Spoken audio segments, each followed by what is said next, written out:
আজ আপনাদেরকে করে শেখাবো বেঙ্গলি স্টাইলের চিকেন রান্না। আলু দিয়ে একদম পাতলা ঝোল, কিন্তু অসাধারণ টেস্ট। তো চলুন আমি কিভাবে রান্না করলাম রান্নাটা আপনাদেরকে দেখিয়ে দিই। প্রথমে বাজার থেকে আমি কিন্তু চিকেন কিনে নিয়ে চলে এসেছি। এরপর চিকেনটা আমি প্রথমে উষ্ণ গরম জল দিয়ে ভালো করে ধুয়ে নেব, তারপর কিন্তু ঠান্ডা জলে আমি ধুয়ে নেব। তো প্রথমে গরম জল দিয়ে ধুয়ে নিয়েছি, সমস্ত নোংরা বেরিয়ে গেছে। তারপর ঠান্ডা জল দিয়ে আমি ধুয়ে নিচ্ছি।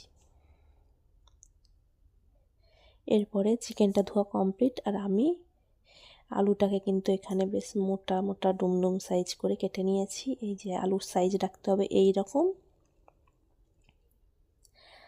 আর একটা থালাতে আমি এই যে এখানে পেঁয়াজ কুচি করে নিয়েছি, এখানে টমেটো কুচি করে নিয়েছি, আর মানে বাটার জন্য যে মশলা হবে এই যে রসুন আদা একটু মোটা মোটা করে পেঁয়াজ কেটে নিয়েছি।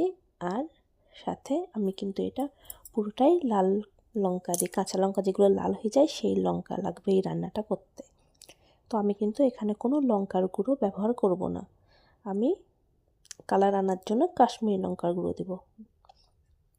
তো প্রথমে চলো দেখে নিই কী করছি। প্রথমে আমি চিকেনটার মধ্যে কিন্তু হলুদ গুঁড়ো দিয়ে দিয়েছি। যতটা যে যেরকম চিকেন নেবে সেরকম পরিমাণ হলুদ গুঁড়োটা দিয়ে দেবে।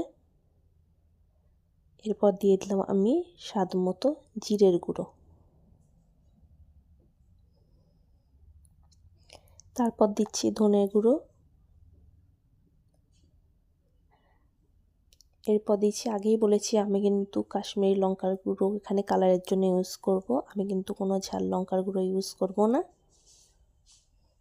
এরপর দিয়ে দিচ্ছি আমি সর্ষের তেল, একটু বেশি পরিমাণে সর্ষের তেলটা দিতে হবে। আর লবণ দিয়ে ভালো করে এইভাবে মাখিয়ে নিতে হবে।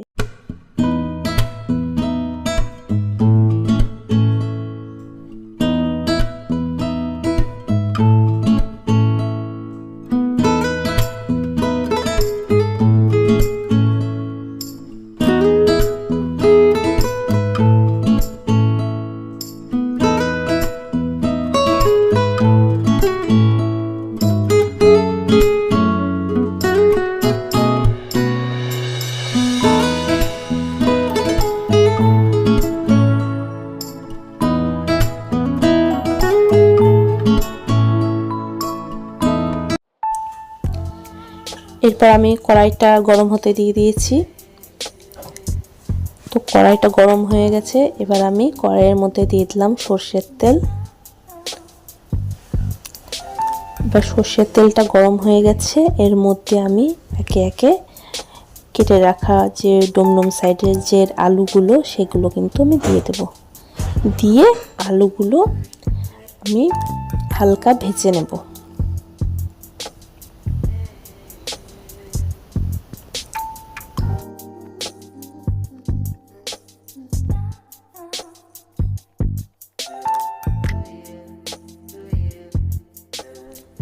এবার আমাদেরকে যে কাজটা করতে হবে, আলুটা ওদিকে ভাজা হোক আর এদিকে আমাদেরকে মশলাটা তৈরি করে নিতে হবে। প্রথমে রসুন, পেঁয়াজ আর লাল লঙ্কা, আদা এগুলোকে আমাদের কিন্তু পেস্ট করে নিতে হবে। তো চলুন আমরা এগুলো পেস্ট করে নিই। এখানে আলুগুলো ভাজা হয়ে গেছে, আর আমি কিন্তু আলুগুলো তুলে রাখলাম না, এর মধ্যেই কিন্তু আমি পেঁয়াজ কুচি দিয়ে দিলাম, যেহেতু এটা আলু চিকেন কারি হবে তাই। এটা একদম বেঙ্গলি স্টাইলের চিকেন রান্না। এরপর পেঁয়াজগুলো যতক্ষণ না ব্রাউন হচ্ছে ততক্ষণ আমি এরকমভাবে কিন্তু ভেজেই যাব পেঁয়াজটাও। আমার চ্যানেলে আমি খুব ঘরোয়া পদ্ধতিতে রান্না দেখাই, কিন্তু স্বাদ অসাধারণ। তো আলু আর পেঁয়াজটা এদিকে ভাজা হোক, আর আমি ততক্ষণে চিকেনের মশলাটা মিশিয়ে নিই। তো মশলাটা আমার পেস্ট করা হয়ে গেছে। এবার আমি ভালো করে চিকেনের সাথে এই পেস্ট, পেঁয়াজ রসুন আদা আর লঙ্কার পেস্টটা মিশিয়ে নিলাম।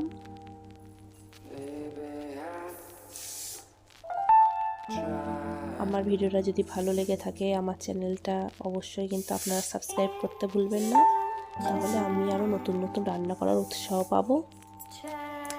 তো এবার আমার আলু আর পেঁয়াজটা কিন্তু ব্রাউন হয়ে গেছে। এর মধ্যে আমি এবার চিকেনটা কিন্তু দিয়ে দেব। এভাবে আলু চিকেনগুলো সব একসাথে কষতে থাকবো আমি। কিছুক্ষণ নাড়ার পর এর মধ্যে আমি টমেটো কুচিও অ্যাড করে দিলাম।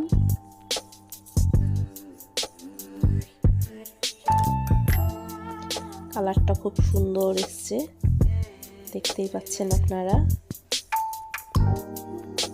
আর আমি কিছুক্ষণ নাড়বো, আবার ঢাকা দিয়ে দেবো। এইভাবে কিন্তু রান্নাটা করতে হবে।